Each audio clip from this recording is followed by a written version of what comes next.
इति मन्त्रेण देवं स्मापयित्वा देवो बलिवस्त्रमाच्छाद्य तदुपरि पुनः प्रचुरधान्यं सकुटुम्बं प्रक्षिपेत् ततः प्राणेन शिरोमयो भूयावृतावरी यज्ञेवापुनीता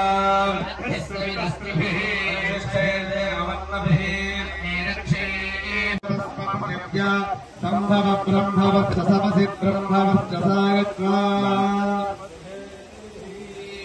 ॐ या जातावोषधयो देवेभ्यस्त्रिजुगुं पुरा मन्दानि बभ्रूणा महाघोषतं धामानि सप्तका धामानिरहस्रमुतमोरुहः तथा च चक्रत्वा यूयमिमं मे अवदङ्कृता प्रसोमतीः परिणीरफला उता अश्वागसस्यत्वरीर्भिरुदप्पाविष्णवः औषधीरिति मातरस्तद्गो देवीरुपब्रुवे प्रभागोऽसि विघ्नतेति तदपश्चादयमानाः देवो निषदनं पर्णेवो वसति कृता ओमाजयत्किलासथगत्सनमथपोरुषम् यदहं वाजयन्निमा औषधीरहस्तादते आत्माय हर हर महादेव शंकर भो शंकर भो शंकर हर हर महादेव हर हर महादेव हर हर महादेव हर हर महादेव हर हर महादेव हर हर महादेव हर हर महादेव एकं मनोग्रहे किंकिणेन सत्यलिंगाशिका पुराधिनाथ कालभैरवं भजे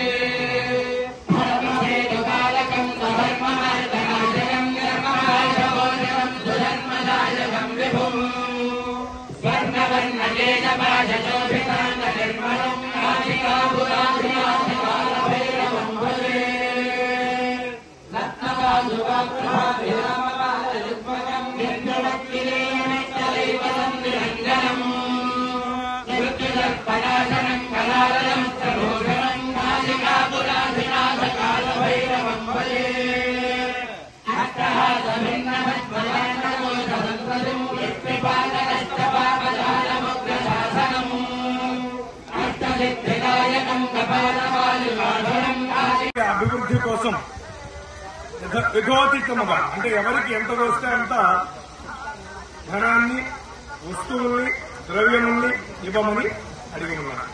అలా అడిగిన తర్వాత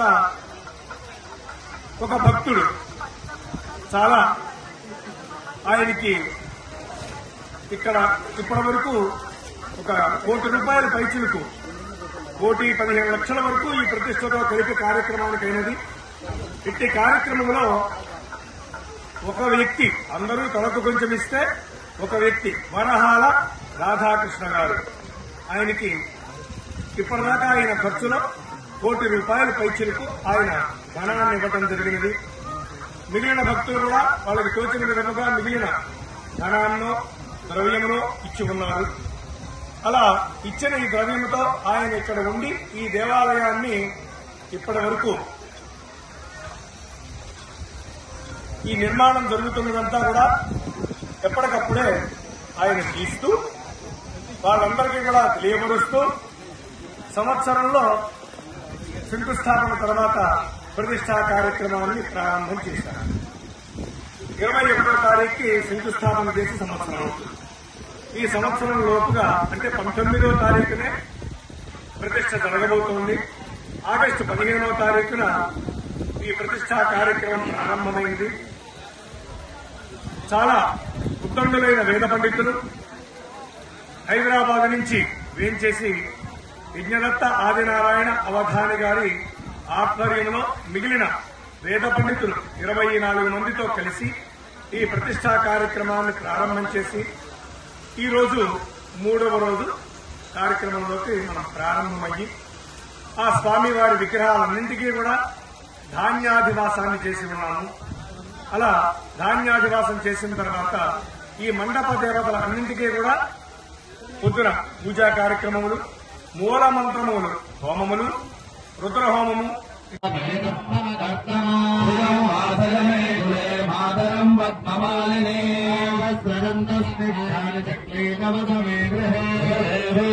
मातरं श्रियं मातज मे कुले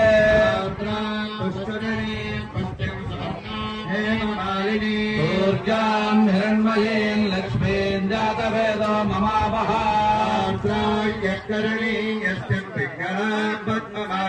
चन्द्रां हिरण्मयीं लक्ष्मीं जातवेदो ममावह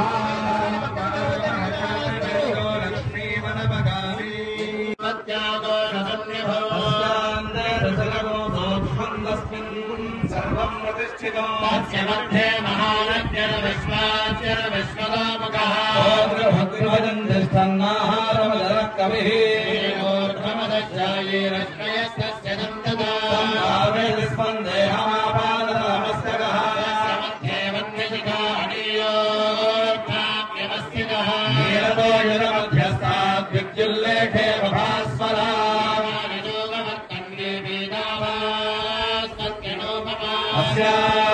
शिखाया मध्ये परमात्मा व्यवस्थितः परमक्ष्यं धर्मे नमोदयत्पुण्डरीकं पुरमध्यदग्नस्थ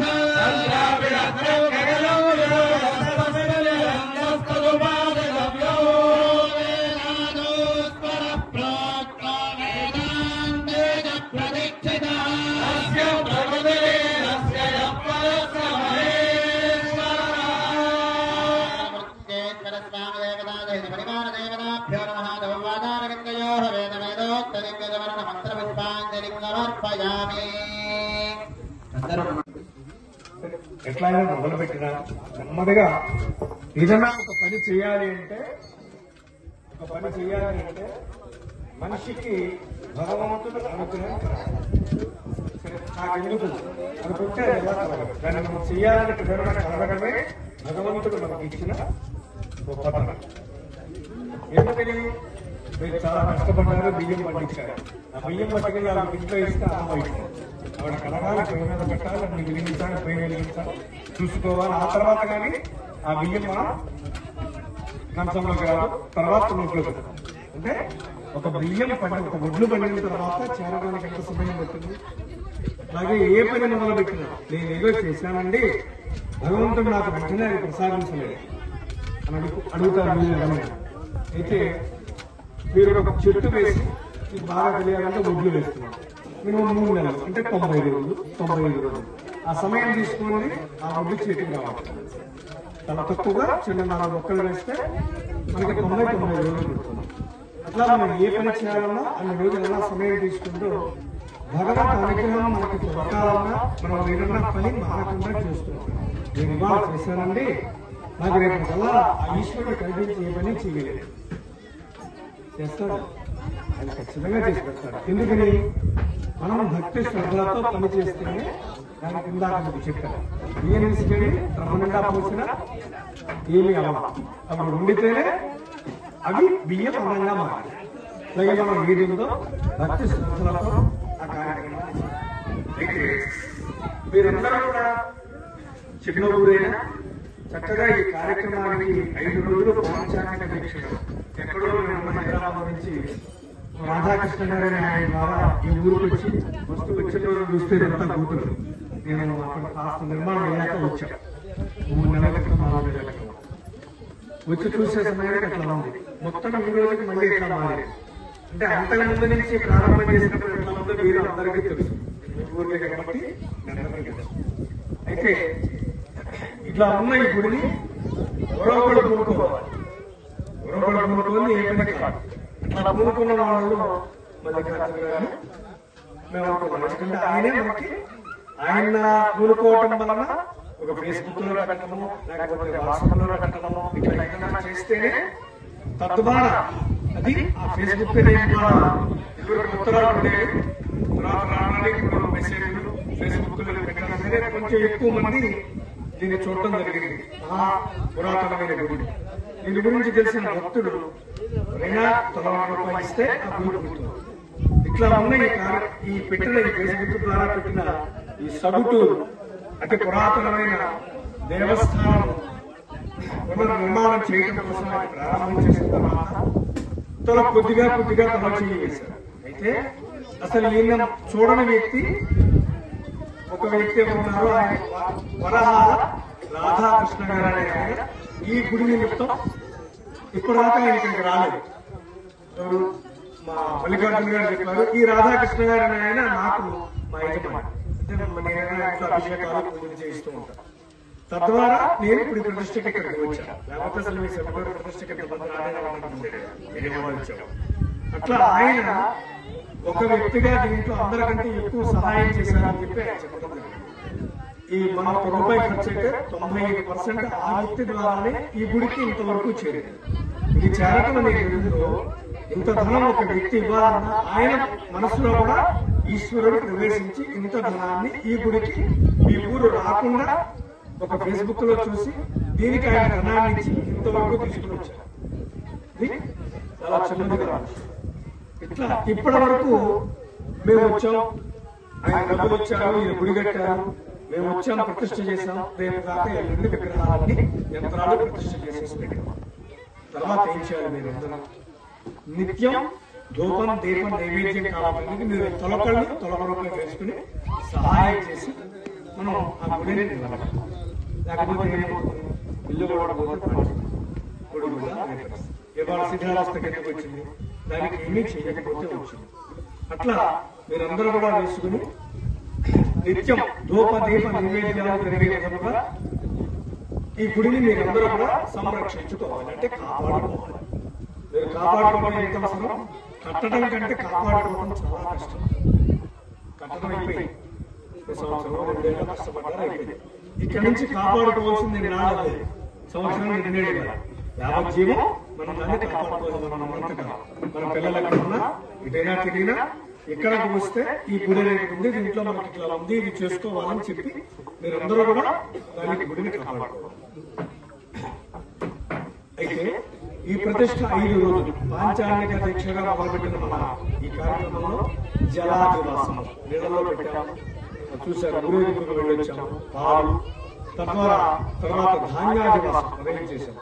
ఈ రోజు వస్త్రాదివాసము, శయ్యాదివాసము, పుష్పాదివాసం అంటే 3 అధివాసాలు జరిగినాయి. చక్కగా స్వామివారి సేవలు. రేపు వీటిని ఉద్వాసం చెప్పడం, మండప పూజలు చేయడం, అట్లాగే తిరిగి ఎల్లుండి 10 గంటలకి 9:50 తర్వాత యంత్ర ప్రతిష్టాపన. వీటన్నిటికీ కూడా ప్రతి విగ్రహానికి కూడా కింద యంత్రం ఉంటుంది. ఆ యంత్ర ప్రతిష్టాపన, విగ్రహ ప్రతిష్టాపన, నేత్రంలో కళ్ళన్నింటికి కూడా బయట పెట్టారు. అది తీసే కార్యక్రమం. అలాగే విగ్రహాలన్నింటికీ కూడా తేజస్సు రావడానికి మళ్ళీ హోమం. ఇవన్నీ కూడా ఎల్లుండి ఉదయం ఉండే కార్యక్రమం. దాని తర్వాత శాంతి కళ్యాణం. అన్ని కూడా విగ్రహాలు పుట్టారు కదా ఒలితో, వాటికి తగినవన్నీ ఏమన్నాయో అవన్నీ కూడా ఆ నిప్పు ఉంటుంది కదా రాయకుంటే అవన్నీ పోయి ఆ తర్వాత దానికి తేజస్సు రావడానికి మనం ఇవన్నీ హోమాలు చేస్తున్నాం. మరి శాంతించాలి కదా, శాంతి కావాలి. ఆ శాంతి ఏది ఉందో అది శాంతి కళ్యాణం చివరిగా జరుగుతుంది. ఈ మహత్తర కార్యక్రమంలో మీరందరూ కూడా చాలా భక్తి శ్రద్ధలతో పాల్గొన్నారు. రేపు ఎల్లుండి కూడా అందరూ వచ్చి ఈ స్వామివారిని దర్శనం చేసుకుని తీర్థప్రసాదాలు స్వీకరించి ఆ స్వామివారి అనుగ్రహం పొందవలసిందిగా మీ అందరికీ తెలియజేస్తున్నాను. ఓం నమః శివాయ.